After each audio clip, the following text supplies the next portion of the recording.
ternyata ada beberapa laporan dari Samuel Sweken, Andi Kurniawan, dan kemudian Lecumanan dari Pradi Bersatu, itu sama sekali ternyata tidak terbukti nantinya. Karena laporan-laporan tersebut ternyata tidak diterima oleh jaksa penuntut umum. Berdasarkan apa? Berdasarkan P19. Jadi jaksa menggugurkan 3 laporan LP. Yaitu dari Samuel Sweken, Andi Kurniawan, dan Lecumanan. Alhamdulillah tadi, kepada seluruh rakyat Indonesia yang selama ini menunggu kepastian terkait dengan polemik ijazah mantan Presiden Republik Indonesia, Mas Roy dan Bu Tifa secara tegas di hadapan jaksa penuntut umum menyatakan tidak akan berdamai dengan Pak Jokowi. Allahu Akbar. Artinya menolak.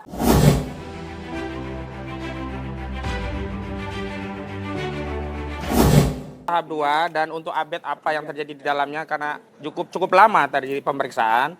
Namun karena di dalam ada Bung Gafur Sangaji, maka saya persilakan Bung Gafur Sangaji untuk menjelaskan apa yang terjadi kronologisnya di dalam, termasuk substansi apa yang paling penting yang harus diketahui oleh seluruh rakyat. Kenapa demikian? Karena perkara ini perkara yang mendapat atensi dari seluruh rakyat. Kepada Bung Gafur Sangaji dipersilakan. Ya, terima kasih Bang Kozinudin dan rekan-rekan media, rekan-rekan advokat di sini yang kami hormati, Pak Ugrosono mantan Wakapolri, ada juga Bang Ahmad Yani ya.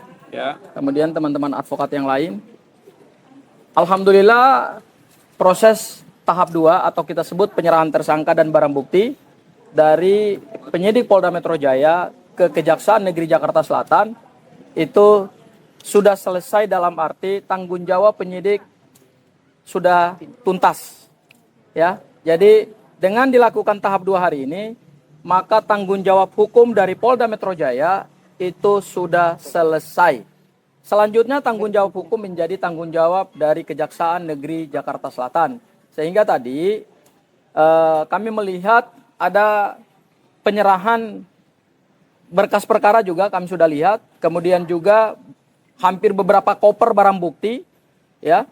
Kemudian juga kalau saya menggambarkan berkas perkaranya mungkin setinggi saya ini ya. Hampir 1 meter ya berkas perkaranya ya. Jadi kita membayangkan bahwa perkara ini adalah dugaan ijazah, dugaan pencemaran nama baik atas objek ijazah ya. Saya mau mengupdate pertama adalah terkait dengan peristiwa pidana apa yang sesungguhnya terjadi. Ya, dan laporan siapa yang diterima. Yang pertama adalah saya mengkonfirmasi langsung dari jaksa penuntut umum. Pasal yang menjadi dakwaan nantinya dalam proses persidangan pertama adalah pasal 310 yang berubah menjadi pasal 433 terkait dengan pencemaran. Kemudian yang kedua pasal fitnah pasal 43311 yang berubah menjadi pasal 434 ancaman pidananya 6 bulan dan 2 tahun.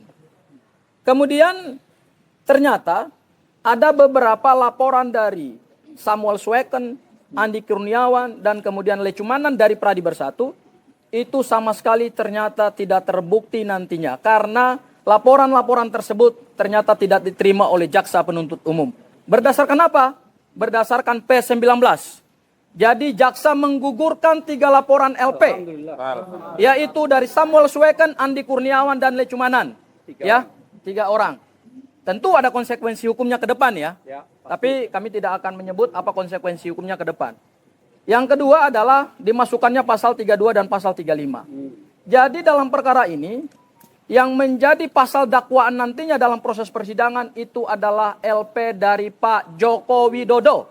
LP lain digugurkan oleh jaksa penuntut umum. Ya, berdasarkan P19.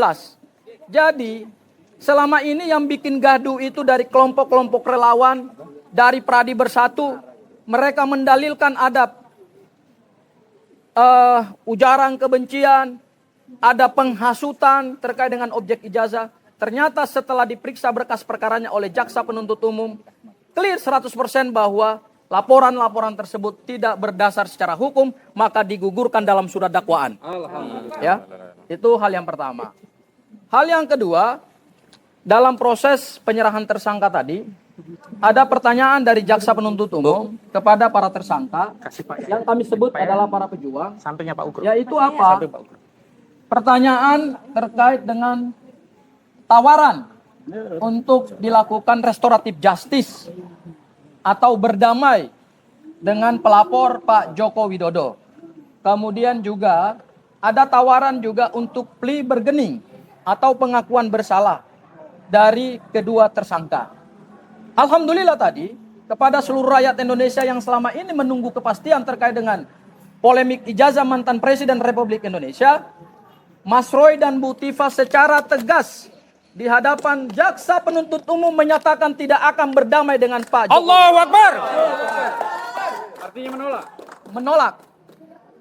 Mas Roy dan Bu Tifa merasa tidak pernah bersalah dalam peristiwa pidana ini karena yang mereka lakukan adalah meneliti objek ijazah yang diragukan, yang selama bertahun-tahun menjadi polemik. Tidak pernah ada kepastian hukum, tidak pernah ada putusan pengadilan yang menyatakan ijazah ini asli. Tetapi lagi-lagi harus ada 2 warga negara yang dikirim ke penjara setelah Bambang Tri dan Gus Nur. Jadi ijazah ini, rekan-rekan media, seluruh rakyat Indonesia kembali menelan korban, kembali mengirimkan orang ke penjara, padahal yang dituntut adalah hal yang sederhana. Pak Jokowi dengan sikap negarawan, dengan jiwa besar, tunjukkan saja ijazahnya kepada seluruh rakyat Indonesia. Tidak perlu membawa perkara ini kepada proses peradilan. Karena dengan membawa ini kepada proses peradilan, maka ada niat dari Pak Joko Widodo untuk memenjarakan warga negaranya dengan sikap yang tidak negarawan. Ya, jadi itu Bang Aka. Kemudian yang ketiga terkait dengan kelanjutan penahanan. Kami secara resmi dari tim kuasa hukum telah menyampaikan permohonan penangguhan penahanan kepada Kejaksaan Negeri Jakarta Selatan. Ada 2 hal. Yang pertama adalah penangkapan yang dilakukan oleh Polda Metro Jaya pada tanggal 19 Juni 2026 beberapa hari yang lalu yang dilanjutkan dengan penahanan itu ternyata tidak sesuai dengan hukum acara pidana yang diatur di dalam KUHP kita. Ada 3 hal yang menjadi dasar pertimbangannya. Yang pertama, dari sisi kualifikasi subjek hukum pelaku tindak pidana. Mereka ini bukan pelaku tindak pidana organized crime, white collar crime, transnational organized crime, atau juga kejahatan yang mengancam keamanan negara, keselamatan bangsa, atau juga mengancam sumber daya alam Indonesia. Ini hanyalah pencemaran nama baik dan fitnah yang diseludupkan dengan pasal 32 dan pasal 35. Coba mari kita lihat.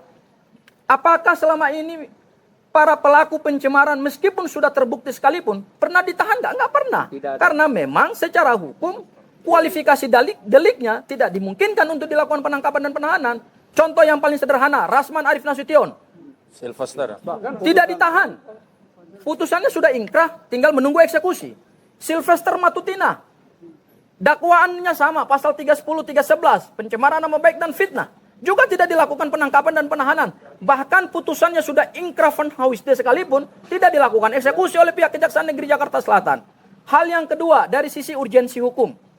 Tidak ada kepentingan hukum yang mendesak untuk melakukan penangkapan dan penahanan kepada para tersangka. Karena tidak ada kekhawatiran melarikan diri. Mereka kooperatif selama ini. Tidak ada kekhawatiran menghilangkan barang bukti. Karena barang bukti yang ada hari ini adalah barang bukti yang disita oleh Polda Metro Jaya berkoper-koper. Tidak ada satupun barang bukti yang disita dari para tersangka. Kemudian kekhawatiran mengulangi tindak pidana. Tindak pidana mana yang diulangi? Apakah setelah melakukan pencemaran nama baik, kemudian melakukan penganiayaan misalnya? Apakah kemudian melakukan tindak pidana yang diancam dengan pasal lain? Jadi semua yang menjadi dasar dari penangkapan dan penahanan ini sejujurnya itu sangat tidak sesuai dengan hukum acara pidana. Kemudian yang terakhir adalah dari sisi dasar penahanan dan penangkapan. Penangkapan ini dilakukan sebenarnya sudah di luar kewenangan penyidik Polda Metro Jaya karena penyidikan itu telah dinyatakan selesai. Pada tanggal berapa? Tanggal 30 April 2026. Pada saat tadi kami melihat P21, ternyata berkas perkara ini sudah dinyatakan lengkap sejak tanggal 30 April 2026. Maka sejak tanggal 30 April 2026 tersebut, kewenangan penyidik Polda Metro Jaya sebetulnya untuk menuntaskan penyidikan itu sudah selesai. Buat apa lagi menangkap dan menahan orang? Karena penyidikannya sudah dianggap selesai. Ya, jadi kami melihat bahwa Atas dasar tersebut, kami meminta kepada Kejaksaan Negeri Jakarta Selatan melalui permohonan resmi yang disampaikan oleh istri Mas Roy, kemudian anak dari Dr. Tifa, didukung dengan jaminan tambahan dari tokoh-tokoh bangsa, maka kami memohon bahwa terhadap penahanan lanjutan tidak bisa lagi dilakukan. Dan alasan yang kedua tentu adalah pada alasan kesehatan. Ya, kami tadi sudah berkonsultasi dengan penuntut umum dan juga ditanyakan penuntut umum kepada tersangka, apakah tersangka dalam keadaan yang baik untuk kami melanjutkan penahanan. Tersangka menyampaikan bahwa baru saja tadi pagi sekitar jam 7 pagi baru keluar dari rumah sakit Polri Bayangkara.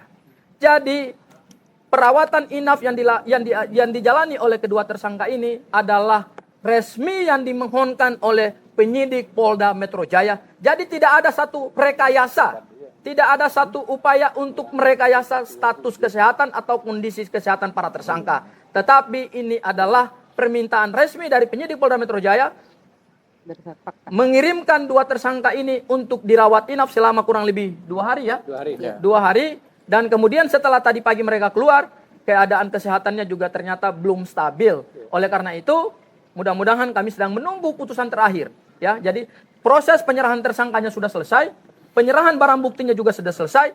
Tahap terakhir adalah kami menunggu putusan dari kejaksaan, apakah penahanan lanjutan dilakukan atau tidak. Tapi mudah-mudahan kami minta dukungan doa dari seluruh rakyat Indonesia. Amin.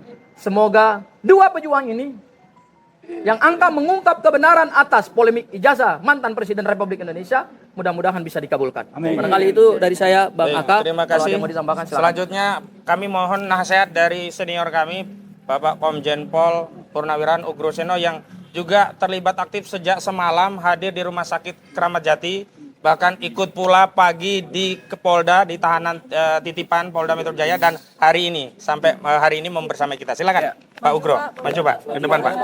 Oke.